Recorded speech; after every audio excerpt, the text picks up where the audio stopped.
अस्सलाम वालेकुम। आदाब बच्चों, कैसे हैं आप सब? उम्मीद है आप सब खैरियत से होंगे।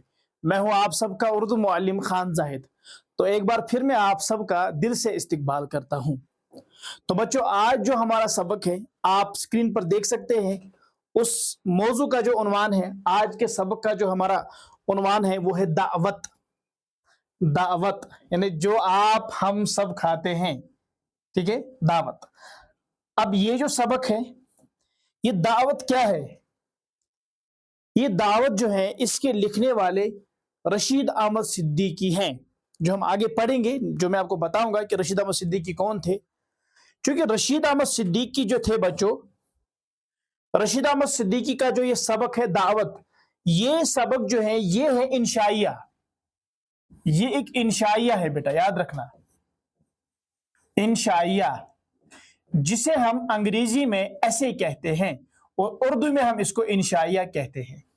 अब चूंकि आप सब जानते हैं 10वीं जमात में मैंने खुद आपको पढ़ाया है, बल्कि आप लोगों ने खुद भी पढ़ा होगा कि आपके सिलेबस में एक इंशाया था सर सैयद अहमद खान का खुशामद। क्योंकि वहां पर आपने इंशाया का जो नोट है, इंशाया के बारे में तफसील से पढ़ा है, तो मैं यहां पर वो रिपीट नहीं करूंगा। क्योंकि एक ऐसे होता है, इसमें ज्यादा जो इंशाए निगार होता है वो अपने ज़ाती मुशाहिदात की बिना पर या अपने तजर्बात, अपनी एक्सपीरियंस की बुनियाद पर बात में से बात पैदा करता है। जिस तरह एक मजमून होता है जो हम अखबार में देखते हैं, उसमें संजीदा दलाइल पेश किए जाते हैं, उसमें फैक्ट पेश किए जाते हैं। यानी अगर आपने किसी अखबार में आप चाहते हैं कि मेरा आर्टिकल छप कर आए, तो वहां पर लिखने से पहले आप जिस मौजू पर आर्टिकल लिख रहे हो, जिस मौजू पर आप वो मजमून लिख रहे हो, उस हवाले से आपको एक संजीदा दलाइल से वो मजमून पेश करना है, आपको किसी चीज का फैक्ट पेश करना है। वहां पर आपको अपनी बातें ही पेश नहीं करनी है। लेकिन इंशाया में वैसा ही है। इंशाया में क्या होता है, ये उसके अपोजिट है। आप मानिए ये उसके अपोजिट है। इसमें जो दलाइल होते हैं वो ज्यादा डीपली दलाइल पेश नहीं किए जाते हैं, इसमें ज्यादा संजीदगी पेश नहीं की जाती है, बल्कि इंशाया निगार जो है वो खुद अपने ज़ाती मुशाहिदात की बिना पर जो उसने जिंदगी में मुशाहिदा किया होता है, एक्सपीरियंस किया होता है, तजुर्बा किया होता है, वो उसी को इंशाया में पेश करता है। ठीक है। अब कुछ चीजें होती हैं जो इंशाया के लिए जरूरी हैं, जो आपने पढ़ी हैं, तो इंशाल्लाह आप वो 10वीं जमात का जो नोट है इंशाया का, वही आप इसके लिए याद करना। क्यों याद करना है वो मैं आपको इंशाल्लाह एक वीडियो जो मैं बनाऊंगा वो मैं सिलेबस के रिगार्डिंग बनाऊंगा, उसमें आपको तफसील से बताऊंगा कि आपने क्या याद करना है, क्या याद नहीं करना है। अब जो ये सबक है ये है दावत। इसके लिखने वाले हैं रशीद अहमद सिद्दीकी। क्योंकि रशीद अहमद सिद्दीकी जो है, जो मैं आपको आगे बताऊंगा, रशीद अहमद सिद्दीकी एक मिजाह निगार थे, या मजाह निगार या मुजाह निगार, तीनों तीनों आप पढ़ सकते हैं। एक मिजाह निगार थे, यानी मजाह निगार कहते हैं उसको, या तनज निगार। तनज निगार हम कहते हैं, मजा निगार और तनज निगार में फर्क है। मजा निगार हम कहते हैं एक जिसकी शायरी में वो ह्यूमर होता है, सॉरी जिसके मजमून में, जिसकी राइटिंग में ह्यूमर होता है, ठीक है, ह्यूमरिस्ट उसको हम कह सकते हैं। इसी तरह तनज निगार जो होता है, तंजो मिजाह निगार, तनज निगार मतलब जिसके राइटिंग में सटायर पाया जाता है, सैटारिकल जिसको हम कहते हैं। ठीक है। एक मुहक्किक भी थे, तो उन्होंने लोगों को हंसाया है अपनी तहरीर के जरिए, लेकिन उसके पीछे एक डीप एक मैसेज, वो एक पैगाम वो देना चाहते हैं। अब उन्होंने जो सबक लिखा है आज का, वो है दावत बच्चों। क्योंकि दावत, कोई आपको इनवाइट करता है, किसी की शादी पर कोई दावत होती है, कोई और फंक्शन होती है, किसी की खुशी में कोई दावत होती है, किसी के गम में कोई दावत होती है। तो दावत जो है इसके मुख्तलिफ असबाब होते हैं, या दावत जो है इसके लिए आप कभी खुशी पर, कभी गम पर, या मुख्तलिफ चीजों में हम देखते हैं कि लोग आपको दावत करते हैं, लोग हमें दावत करते हैं। अब रशीद अहमद सिद्दीकी ने ये दावत का जो सबक लिखा है, वो इसमें क्या बताना चाहते हैं, वो यहां पर आपका जो सबक है, आपकी जो निसाबी किताब है, याद रखना बच्चों, मैंने उसका एक निचोड़ पेश यहां पर किया है, एक खाका बनाया है शॉर्ट में मैंने, यानी उसमें जो मेन पॉइंट्स है वो मैंने यहां पर आप मैंने एक खुलासा आप सबके लिए तैयार किया है। जो अहम अहम बातें आपके लिए जरूरी है वो मैंने इस नोट में पेश की है। तो चलिए हम शुरू करते हैं डायरेक्टली। रशीद अहमद सिद्दीकी, जो मैं आपको अभी कह रहा था, एक जो तनज निगार थे, एक मजाह निगार थे, ने अपनी मखसूस मजाहिया और तंजिया अंदाज में, जो मैं आपको अभी कह रहा था, मजाहिया अंदाज, यानी आप जब राइटिंग पढ़ोगे, इसकी तहरीर पढ़ोगे, आपको हंसी आएगी, लेकिन उसके पीछे एक क्रिटिक होता है, एक तनज होता है, एक मैसेज होती है उसके पीछे। ठीक है। तो मजाहिया अंदाज और तंजिया अंदाज, सैटारिकल अंदाज में उन्होंने क्या किया है, दावतों के तजर्बात, एक्सपीरियंसेस جو اس نے ایکسپیریمنٹ کیا ہے, جو اس نے اپنی زندگی میں جو دعوتیں کھائی ہیں, ان سے اس نے کیا تجربہ حاصل کیا ہے یا تجربہ حاصل کیا ہے, اس کو اس نے اس دعوت میں بیان کیا ہے. ٹھیک ہے, ان کا کہنا ہے کہ دعوتیں اکثر پریشانی کا باعث بن جاتی ہے, کہ بھائی جو ہم دعوتیں کھاتے ہیں تو اس سے کیا ہوتا ہے, یہ پریشانیوں کا باعث بن جاتی ہے. کیوں؟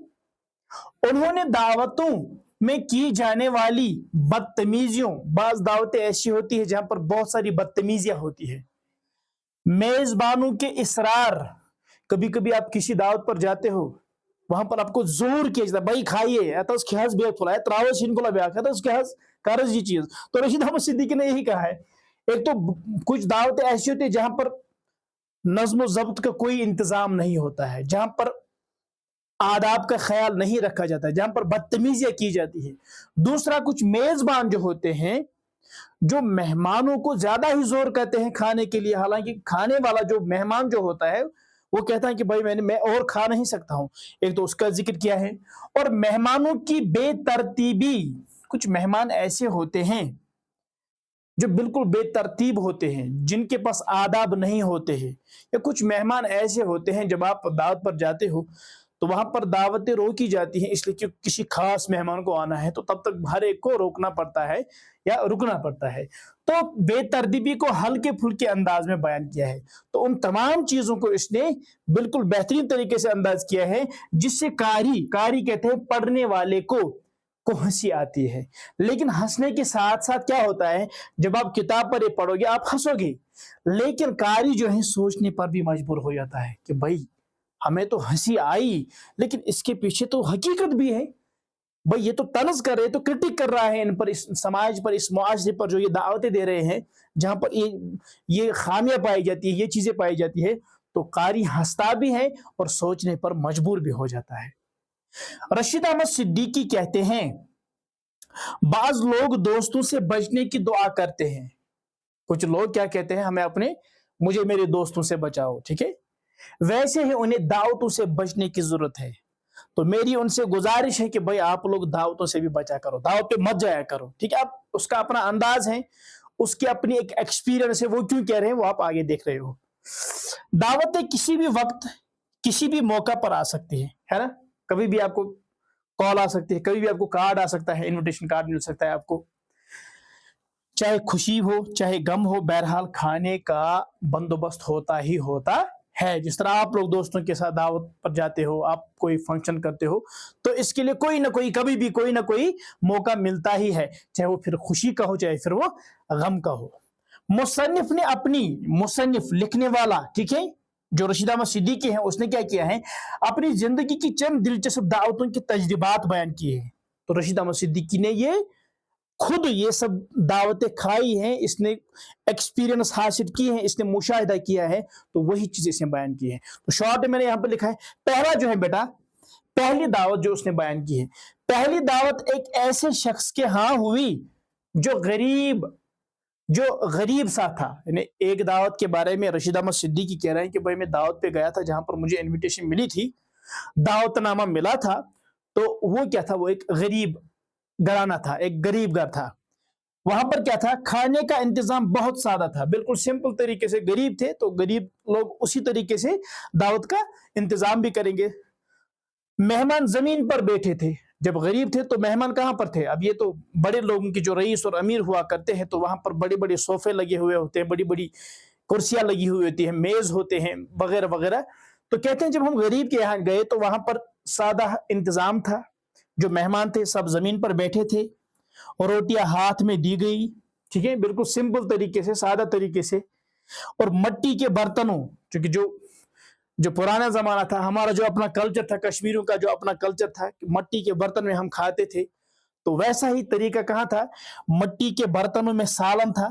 یعنی جو ترکاریاں ہوتی ہے, سبزی ہوتی ہے, سالن ہوتا ہے, تو وہ کس میں دیا گیا, यानी खाने का इंतजाम बिल्कुल सादा था, दावत का इंतजाम बिल्कुल सादा था। लोग मेहमान आए बैठे और मेहमान जो है बर्तनों, जो ये मिट्टी के बर्तन थे, अब तो हम कहते हैं ना कि दौड़ पीछे की तरफ एक गर्दिश आयाम, तो अब तो वक्त वैसा ही आने वाला है कि फिर हमें वही जो मिट्टी के बर्तन हैं वही इस्तेमाल करने पड़ेंगे, क्योंकि अब हालात ही वैसे बन गए हैं। तो कहते हैं दावत का इंतजाम बिल्कुल सादा था, मेहमान बैठे थे, रोटियां हाथ में दी गई और सालन जो है मिट्टी के बर्तनों में हमें दी गई। कितने भी अच्छा कुत्ते भी दस्तरखान का हिस्सा थे। भाई दावत का इंतजाम ऐसा था, मतलब ऐसा ही माहौल था गरीबों का कि वहां से कुत्ते भी थे, जैसे लग रहा था वो भी इस दावत का हिस्सा है, जिससे अजीब माहौल बन गया था। तो अजीब व गरीब माहौल बन गया था। ये एक किस्म की दावत थी। दूसरी दावत, यहां पर मैं लिखूंगा पहला, यहां पर है दूसरा। दूसरी दावत रमजान में, यानी माह रमजान में एक मशहूर मस्जिद के इमाम साहब के घर थी।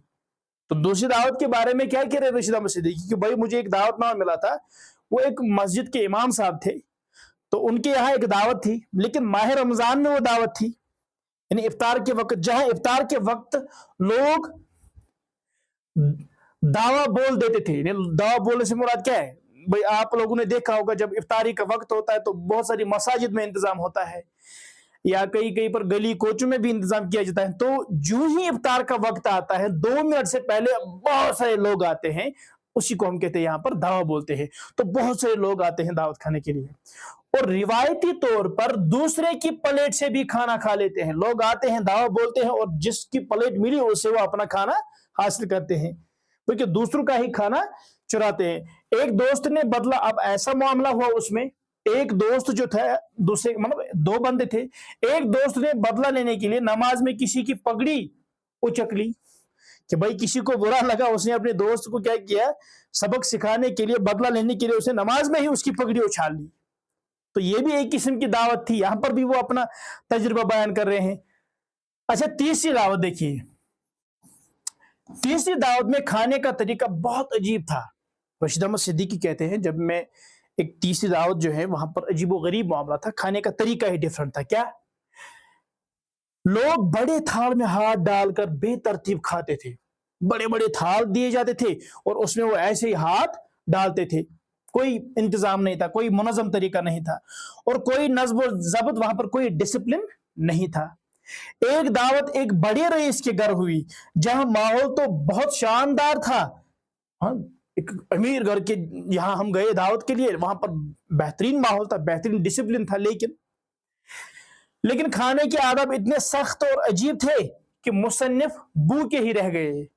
यानी असल में इसमें वो लिख रहे हैं आपकी किताब में कि एक अमीर घर के यहाँ जब हम दावत के लिए गए तो वहां पर सख्त इंतजाम था। सख्त रूल मतलब क्या है कि वहां पर जो कुछ है ना, अमीर घर के जब आप दावत के लिए जाओगे तो वो बड़े बड़े लोगों का फिर वहां पर कोई खास शख्सियत आने वाली होती है, जब तक वो नहीं आएंगे तब तक दावत।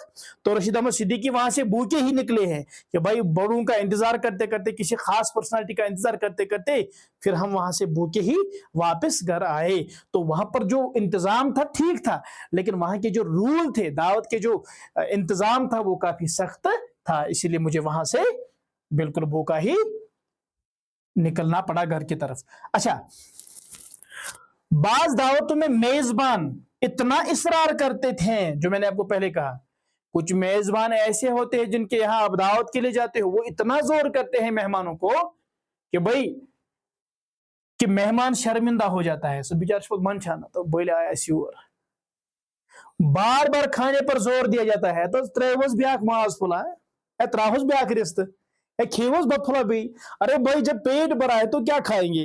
तो फिर मेहमान भी बेचारा शर्मिंदा, बेचारे खाना किन पत्नी आराम से यार मन छोस बार बार खाने पर जोर दिया जाता है, हालांकि मेहमान मजीद खा नहीं सकता। मेहमान खा, उसने उसका पेट भर चुका है, उसके बाद भी उसको जोर किया जाता है। अब ये आज के जमाने में थोड़ी ऐसा होता है। तो रशीद अहमद सिद्दीकी ने ये भी एक किस्म की दावत थी जहां पर मेजबान जो है काफी जोर करते थे। बाज दावतों में बदतमीजी का आलम होता था। कुछ दावतें ऐसी होती थी जहां पर सिर्फ बदतमीजी पाई जाती थी।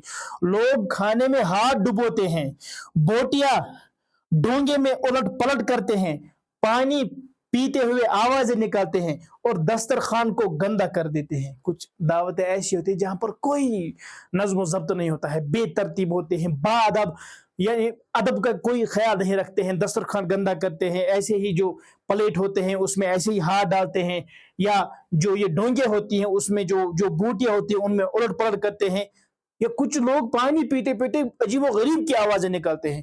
تو یہ بھی ایک تجربہ رشید احمد صدیقی نے کیا ہے, اور دسترخوان کو گندا. آخر میں مصنف, اب مصنف کیا کہنا چاہتے ہیں؟ اب مصنف نے دعوتوں کا ذکر کیا ہے, اب کہنا کیا چاہتے ہیں؟ آخر اس یہ جو انشائیہ ہے اس کی تھیم کیا ہے؟ تھیم یہ ہے شارٹ میں, آخر میں مصنف کہتا ہے کہ خدا ان دعوتوں سے بھی بچائے جہاں لمبی بور کرنے والی تقاریر بھی. اچھا, کچھ دعوتیں ایسی ہوتی ہیں جہاں پر آپ کو کھانے سے پہلے کوئی تقریر سننی پڑتی ہے, وہاں پر کوئی بڑا عالم ہوتا ہے یا کوئی بڑا موٹیویشنل اسپیکر ہوتا ہے یا کوئی بڑی شخصیت ہوتی ہے, تو اس کے سامنے پہلے آپ نے بیٹھنا پڑتا ہے, جب تقریر سنو اس کے بعد دعوت ہوتی ہے. تو کہتے ہیں کہ بور کرنے والی کچھ دعوتوں پر تقریریں ہوتی ہیں, تو اس کا بھی یہاں پر ذکر کیا ہے. اب اس انشائے کا جو مرکزی خیال ہے, اس کی جو ہم کہہ سکتے ہیں سینٹرل ایکسیز ہیں, کوئی تھیم ہے, وہ کیا ہے؟ وہ یہ ہے کہ ہماری معاشرتی دعوتیں جو ہمارے سماج میں, ہماری سوسائٹی میں, ہمارے معاشرے میں دعوتیں ہوتی ہیں, اکثر بد تہذیبی اور دکھاوے کا شکار ہوتے ہیں. وہ بس دکھاوا ہوتا ہے, وہاں پر کوئی تہذیب نہیں ہوتی, وہاں پر کوئی ڈسپلن نہیں ہوتا ہے, جن میں سلیقہ یعنی طریقہ, آداب, سادگی, ٹھیک ہے, اور اصل محبت کی کمی ہوتی ہے. وہ بس دکھاوا ہوتا ہے نا. کچھ لوگ ایسے کرتے ہیں کہ بھائی آج میں اتنی ایسی دعوت دوں گا کہ محلے کے لوگ پریشان ہو جائیں گے. بھائی ہمارے محلے میں میری بات ہوگی کہ بھائی فلانی گھر میں تو ایسی دعوت تھی اور اتنے پکوان انہوں نے بنائے تھے, اتنی ترکاریاں تھی, اتنی سبزیاں تھی, اتنے مہمان تھے اور اتنے بڑے بڑے مہمان تھے. تو رشید احمد صدیقی اصل میں اسی چیز پر طنز کرتے ہیں کہ بھائی اصل میں وہاں پر اصل محبت نہیں ہے, وہاں پر سادگی نہیں ہے. رشید احمد صدیقی نے ہنسی مذاق میں ان معاشرتی برائیوں کی نشاندہی, یہ جو معاشرتی برائیاں ہیں, ہنستے ہنستے انہوں نے ان برائیوں کی نشاندہی کی ہے کہ بھائی یہ چیزیں ہماری دعوتوں میں پائی جاتی ہے, یہ کمیاں ہماری دعوتوں میں ہوتی ہے. تو یہ میں نے شارٹ میں آپ کا جو یہ سبق تھا دعوت یہاں پر پیش کیا ہے. اب آپ کا کوشچن بھی ہے کہ رشید احمد صدیقی کی انشاء نگاری کیا ہے؟ دیکھو, رشید احمد صدیقی اردو کے مشہور انشاء پرداز, جو میں آپ کو پہلے کہہ رہا تھا, ایسیسٹ, مزاح نگار, ٹھیک ہے, ایک ہیومرسٹ, خاکہ نگار. اچھا, خاکہ سے مراد کیا ہے؟ خاکہ سے مراد ہے سکیچ, ایک سکیچ بھی لکھنے والے تھے. ان کی تحریر طنز و مزاح, اس میں کیا تھا؟ سیٹائر تھا, اس میں ہیومر تھا. علم و ادب اور زندگی کے عام مشاہدات سے بھرپور ہوتی ہے. جب ہم رشید احمد صدیقی, ابھی ہم نے یہ سبق پڑھا دعوت, تو اس میں اس نے اپنی ایکسپیرینس بیان کی ہے آن دا بیس آف ریئلٹی, کہ بھائی جو کچھ اس نے اپنی زندگی میں مشاہدہ کیا ہے وہی کچھ انہوں نے اپنی تحریر میں بالکل بہترین طریقے سے پیش کیا ہے. وہ معمولی باتوں کو خوبصورت اور بامعنی انداز میں بیان کرتے ہیں. جب آپ یہ سبق پڑھو گے نا اپنی کتاب سے, آپ حیران ہو جاؤ گے کہ چھوٹی سی بات کو اس نے بہترین طریقے سے پیش کیا ہے. ایک ہنسی مذاق والی بات میں, مطلب جیسے لگتا ہے کہ بھائی یہ ہنسی مذاق والی بات ہے, حالانکہ ویسا نہیں ہوتا ہے, اس کے پیچھے ایک راز مبہم ہوتا ہے, اچھا چھپا ہوتا ہے. ان کے انشائیے گفتگو کے انداز میں ہوتے ہیں. جب ہم ان کا انشائیہ پڑھتے ہیں جیسے لگتا ہے کہ کوئی دو بندے بیٹھے یا آپس میں بات کر رہے ہیں, جن میں بات سے بات نکلتی ہے مگر قاری جو پڑھنے والا ہے کی دلچسپی قائم رہتی ہے. جیسے دو بندے آپس میں بات کر رہے ہیں اور بعد میں بات نکلتی ہے, نئی بات سامنے آ رہی ہے, لیکن جو پڑھنے والا ہوتا ہے اس کی دلچسپی میں اضافہ ہوتا ہے. جب ہم کچھ چیزیں پڑھتے ہیں تو انسان بور محسوس کرتا ہے, لیکن رشید احمد صدیقی کی تحریر جب ہم پڑھتے ہیں تو انسان بور فیل نہیں کرتا ہے. انشاء نگاری میں ان کا انداز ہنسی, فکر اور لطافت کا حسین امتزاج ہے. یعنی مکسچر آف کیا ہے ان کی جو انشاء نگاری ہے, اس میں کیا ہے ہنسنے کا انداز ہے, لیکن اس میں ایک فکر ہے, ایک آئیڈیالوجی, ایک سوچ ہے, ایک نظریہ ہے. ان کے انشاء اپنی یاد میں پاسباں, کارواں, پید است, آمد میں آورد وغیرہ ہیں. یعنی یہ اس کے مشہور انشائیہ ہیں, ٹھیک ہے. خود وہ کہتے ہیں, یعنی رشید احمد صدیقی اپنے بارے میں خود کہتے کیا, میرے مضامین गजल की तरह होते थे, जिस तरह गजल है उसी तरह मेरे मज़ामिन होते थे, जिनमें बहकी हुई बातें भी है ना। कभी कभी आप कोई शायरी पढ़ते हो, गजल पढ़ते हो, जो इंसान को क्या करते हैं, जिसमें हमें बहकी हुई बातें मालूम होती हैं, जो इंसान को गुमराह करते हैं। लेकिन ये कहते हैं कि उसी तरह मेरे जो मज़ामिन है उनमें गजल की तरह बहकी हुई बातें भी मेरे फन का हिस्सा थी। लेकिन जो मैं बहकी हुई लोगों को लग रहा था कि भाई ये बहकी हुई बातें हैं, लेकिन वो मेरे आर्ट का एक हिस्सा है, क्योंकि पोइट्री एक आर्ट है, कोई मजमून लिखना एक आर्ट है, एक फन है। अच्छा, मैं खुद नहीं बहकता था, यानी ये एक आर्ट था, मैं बहकी हुई बातें पेश करता था लेकिन खुद नहीं बहकता था, दूसरों को बहकने की फुर्सत देता था। यानी लोग फिर उसमें मसरूफ होते थे, वो लोग बहक जाते थे लेकिन खुद में नहीं बहक जाता था। अक्ल की बातें देर तक न सुनी जाती हैं, अक्ल की बातें देर तक न सुनी जा सकती हैं और न सुनाई जा सकती है। ज्यादा जब हम डीपली बातें करते हैं, अक्ल वाली बातें करते हैं, तो वो ज्यादा देर तक ना ही सुनाई जा सकती है ना ही सुनी जा सकती है। इसीलिए मैंने लोगों को हंसते हंसते बहकाया है लेकिन खुद में बहकने से बच गया हूं। इसी तरह इसका एक और क्वेश्चन है, जो आपके क्वेश्चन है, मुंदरज ज़ेर अल्फाज की जमा सूरतों को अपने जुमलों में, वहां से आपको अल्फाज है, इनको हमें, इन अल्फाज को हमें जमा बनाना है, फिर जमा के बाद उनको हमें उस जमा वाली सिफत को या जमा वाले लफ्ज को हमें एक जुमला बनाना है, सेंटेंस। देखो, रिक्का या रुक्का, रुक्का, रुके, इन्हें रुक्का कहते हैं हम, इनविटेशन, दावतनामा जो होता है, ठीक है, या लेटर, रुक्का, रुके। उस्ताद ने बच्चों को चंद रुक्के लिखने को कहा, उस्ताद ने अपने बच्चों को कहा कि कोई आप खत लिखिए, लेटर लिखिए, ठीक है, रुक्का, रुके, रिक्का। नस्ब, इसका जमा है अंसाब, ठीक है, नस्ब, अंसाब। अब हमें अंसाब को जुमले में इस्तेमाल करना है। अरब में लोगों को अपने अंसाब पर फख्र होता है, इंसान का जो अपना नस्ब होता है उस पर इंसान को फख्र होता है। इसी तरह अरब के लोग जो है उनको अपने अरबी होने पर क्या है, फख्र है। मोतक़िद, ठीक है, मोतक़िद का जो जमा है वो है मोतक़िदीन, फॉलोवर्स, ठीक है, या मोतक़िद जो होते हैं किसी के पैरों होते हैं। मोतक़िदीन हर साल उर्स में शिरकत करते हैं, है ना। कभी कभी कहीं पर कोई उर्स, हम क्या कहते हैं भाई, ये एतकाद वाले लोग हैं, ठीक है, कोई कभी मिसाल के तौर पर दरगाह में कोई उर्स होता है तो लोग जाते हैं वहां पर, वो मोतक़िदीन जो होते हैं, ठीक है। इस तरह मिसाल के तौर पर आज जो जो किसी चीज के फॉलोवर होते हैं तो वो उन मखसूस दिनों पर वहां पर जमा होते हैं। अच्छा, मस्जिद, इसका जमा है क्या है, मसाजिद, मस्जिद, मसाजिद। मसाजिद में सफाई का खास ख्याल रखा जाए, या हमारे मोहल्ले में बहुत सारी मसाजिद है, या हमारे गांव में बहुत सारी मसाजिद हैं, लिखना है फिर वहां पर, ठीक है। लेकिन यहां पर क्या है, मसाजिद में सफाई का खास ख्याल रखा जाता है। इसी तरह इमाम, मौलवी साहब जो होता है मस्जिद का, इमाम का जो जमा है वो है आइमा। मुख्तलिफ मसाजिद में मुख्तलिफ आइमा नमाज पढ़ाते हैं, ठीक है, या हमारे मोहल्ले में बहुत सारे आइमा हजरात रहते हैं।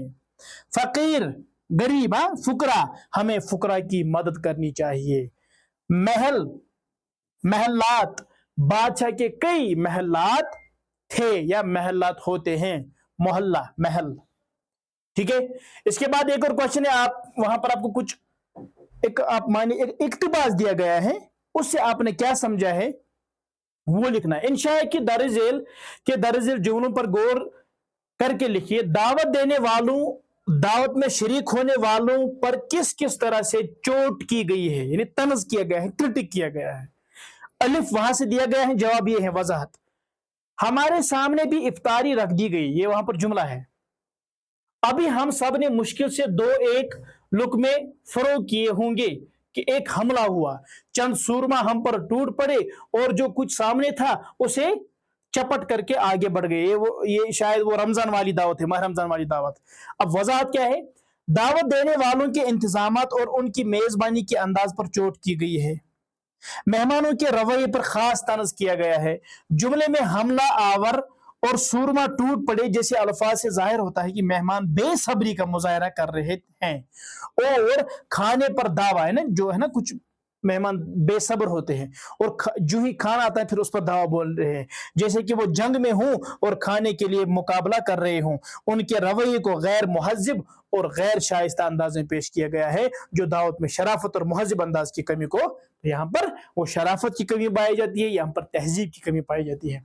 दूसरा जो वहां पर दिया गया है वो है, तीसरी मुसीबत ये है कि जो खाना पेश किया जा रहा था اس کے دوسرے عزیز و اقارب نہ معلوم کون کون اور تھے جن کی عدم موجودگی، یعنی عدم موجودگی جو موجود نہ ہو، غیر موجودگی میں کھانے کو ہاتھ لگانا بڑا گنوارا پن ہوتا تھا۔ یعنی کہہ رہے ہیں ایک مصیبت یہ بھی ہے دعوتوں میں کہ جس کے یہاں ہم دعوت کھانے جا رہے ہیں، جو ہمارے میزبان ہیں، وہ ان کے یہاں کچھ ایسے لوگ ہوتے ہیں، ایسے مہمان ہوتے ہیں جو خاص ہوتے ہیں، لیکن وہ غیر موجود ہوتے ہیں، وہ موجود نہیں ہوتے۔ تب تک کسی بھی مہمان کو کھانے کو ہاتھ نہیں لگانا ہوتا ہے، تب تک انہیں دعوت نہیں ملتی ہے۔ اب اس سے مراد کیا ہے؟ وضاحت۔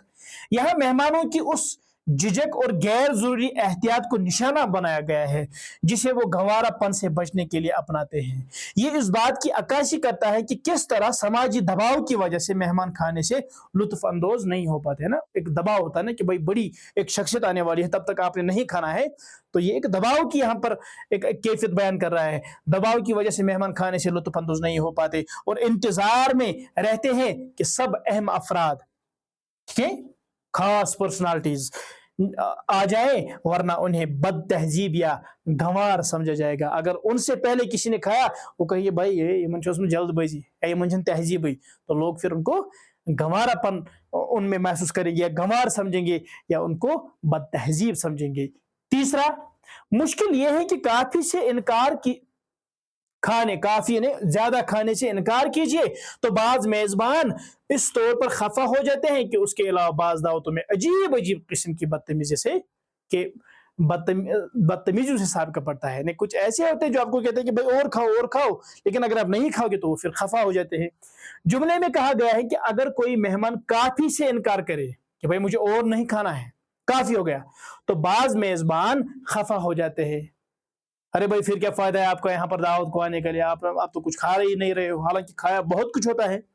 یہاں میزبانوں کی اس حساسیت اور ضد پر طنز کیا گیا ہے، یعنی وہ جو ضد کر رہے ہیں نا اس پر کرٹک کیا گیا ہے یہاں پر، کہ وہ مہمان کی پسند یا ناپسند کا خیال رکھنے کے بجائے اپنی خواہش کو ترجیح دے رہے ہیں کہ بھائی آپ نے دیکھنا ہے نا پہلے کہ مہمان کیا کہہ رہا ہے، اس کی پسند کیا ہے، اس کی ناپسند کیا ہے، کیا یہ کھائے گا یا نہیں کھائے گا۔ آپ خود ہی اپنی ضد پر مطلب اڑے ہوئے ہو اور اپنی ہی جو آپ کی رائے ہے اس کو آپ ترجیح دے رہے ہو، ایسا نہیں چلے گا۔ اس جملے میں یہ بھی کہا گیا ہے کہ بعض دعوتوں میں بدتمیز مہمانوں سے سامنا ہوتا ہے۔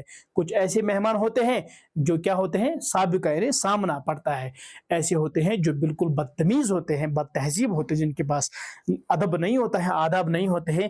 تو یہ جو سبق تھا یہ رشید احمد صدیقی کا لکھا ہوا سبق تھا دعوت، جس کو میں نے آپ کے سامنے مختصر طور پر پیش کیا۔ اس کے جتنے بھی سوالات ہیں وہ بھی میں نے پیش کیے ہیں، تو مجھے امید ہے کہ آپ سب کو یہ سمجھ آیا ہوگا۔ ضروری نہیں ہے اب آپ اپنی کتاب کھولو، نہیں، بس کافی ہے یہ، ضروری نہیں ہے۔ اب اگر آپ خود پڑھو گے نا وہ، تو اس میں آپ تھوڑا وہ کہتے ہیں نا آپ ڈسٹریکٹ ہو جاؤ گے، کچھ الفاظ ایسے ہیں اس میں یا کچھ چیزیں ایسی ہیں، تو آپ کو چونکہ انشاء جو ہے کبھی کبھی کچھ انشاء بے ترتیب بھی ہوتے ہیں، انسان پریشان ہو جاتا ہے کہ بھائی یہ شروع کہاں سے ہو رہا ہے، اینڈنگ کہاں ہے، اس کا معنی کیا ہے۔ تو میں نے آپ سب کے لیے یہ شارٹ میں بنایا ہے تاکہ آپ سب کو آسانی سے یا اچھے طریقے سے سمجھ آئے۔ جتنے بھی سوالات ہیں اس کے وہ میں نے اس میں رکھے ہیں، اور نوٹ کو ڈاؤن لوڈ کرنے کے لیے آپ یہاں پر سکین کر سکتے ہو۔ انشاءاللہ ملتے ہیں ایک اور کلاس میں، تب تک کے لیے دیجیے اجازت۔ السلام علیکم۔